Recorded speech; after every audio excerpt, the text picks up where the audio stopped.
This week, the NBA has stopped its season temporarily. Yesterday, All-Star Donovan Mitchell became the second Utah Jazz player to test positive for the coronavirus, joining his teammate Rudy Gobert. And while Gobert was not at the arena in Oklahoma City on Wednesday, Mitchell was. He was in uniform. He would have played had the game not been postponed due to Gobert's diagnosis. Gobert, meanwhile, yesterday posted a statement on Instagram amidst a lot of criticism for the way he has handled all of this. He said, "I want to thank everyone for the outpouring of concern and support over the last 24 hours. I've gone through so many emotions since learning of my diagnosis, mostly fear, anxiety, and embarrassment.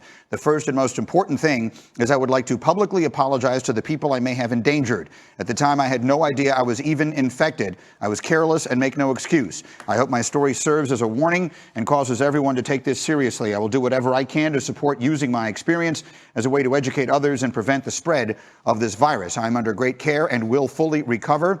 Thank you again for all your support. I encourage everyone to take all of the steps to stay safe and healthy. Love." Meanwhile, NBA Commissioner Adam Silver was on Inside the NBA on TNT last night to further explain the league's plans going forward. This hiatus will be most likely at least 30 days. And we don't know enough, as you've all said, to be more specific than that. But we wanted to give direction to our players and teams and to our fans that this is going to be roughly at least a month. This literally changes hour by hour in terms of what we know. So it was really a moment for us to step back, take a breath, ensure that everyone in the NBA community was safe and healthy and doing everything they needed to do to care for their families, and then give us some time to deliberate and figure out if there's a way that we can resume playing at some point. Even if we're out for a month, even if we're out for 6 weeks, we could still restart the season. It might mean that then the finals take place in July, late July. Just my feeling was it was way premature to suggest that we had lost the season. So that was Adam Silver. Here's our NBA insider, Adrian Wojnarowski. And Woj, he's talking about all the possibilities that exist. What can you tell us about the conversations that are taking place inside the NBA's offices?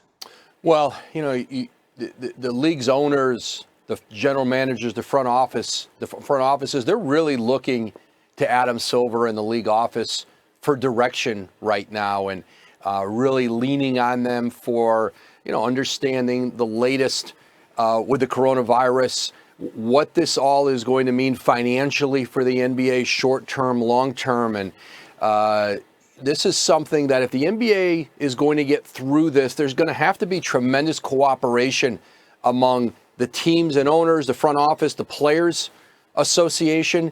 And there may have to be a lot of creativity as we get deeper into the spring if there's a way to still salvage this NBA season, have some semblance of a playoffs, and to crown a champion.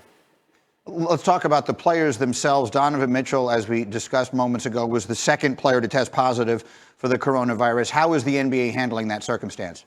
Well, there's probably a whole second wave of testing and possible positive testing for the coronavirus that the league's bracing for. And, now you've got, at the very least, the players who competed against the Jazz in the past week who are being tested. And then those players who competed against those players who competed against the Jazz. And so there's certainly a ripple effect of that.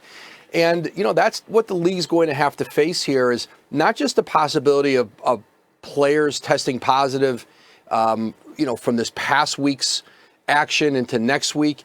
What happens in 3 weeks or a month when that continues to happen? And teams and players have to potentially self-quarantine again when maybe you would like to be ramping up the season and getting teams back in the gym and practicing? Those are all the challenges that the league has to face. What they're telling teams and players now is to stay in your cities. This isn't time to go on vacation and leave, and try to keep the groups of players contained to their, around their team environments.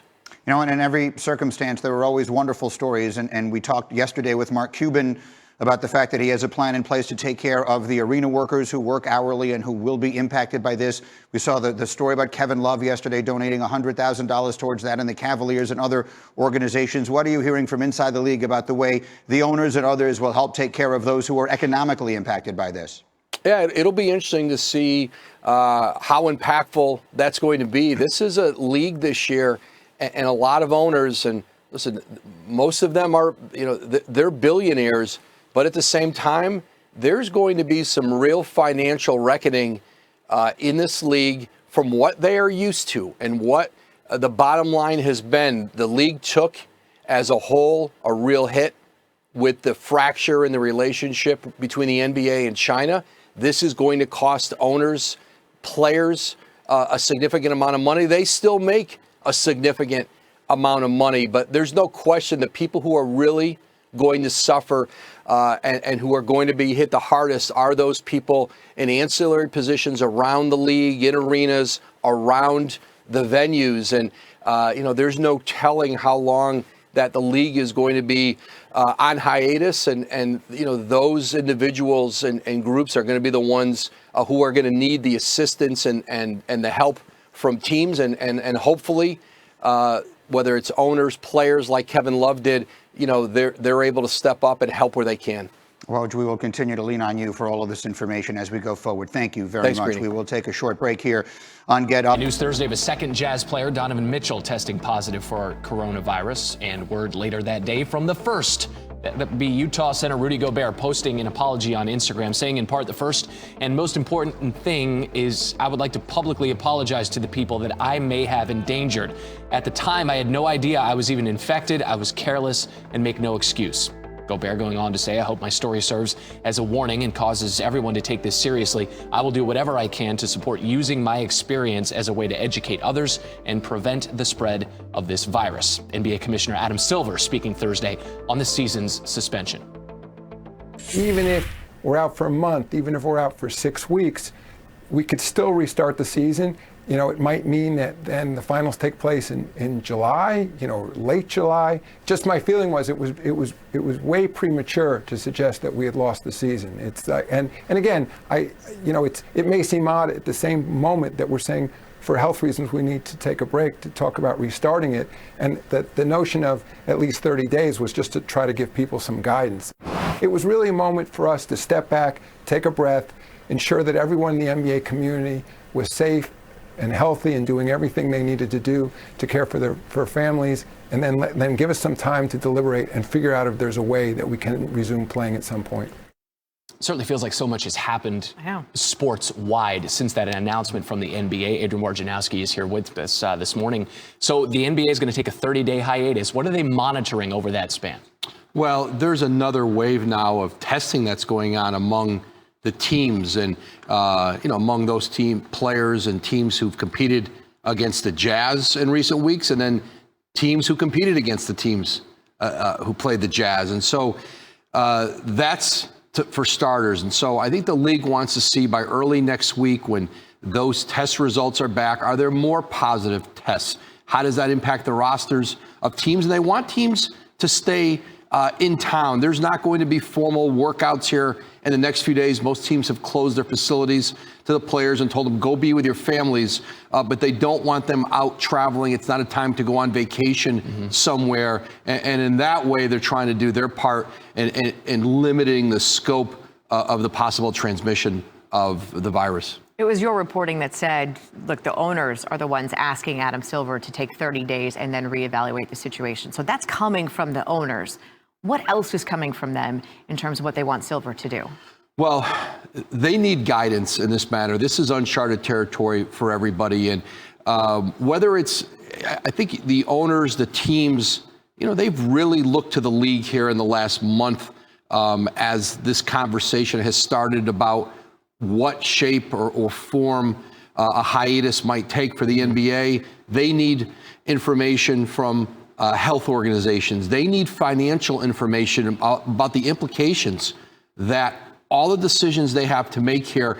Listen, step away from the health side of it first, and they need to get a handle on that. But at some point, this is also a financial decision for the league. Yeah. They took a massive hit on that fractured relationship with China. They're going to take another they're going to take another financial hit here with this hiatus.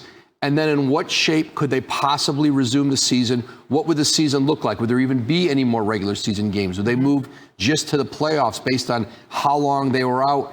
And there's implications short-term, long-term for this league right now. And again, they are really looking to the league office to help guide them here. Go ahead. I was going to say, I think because the NBA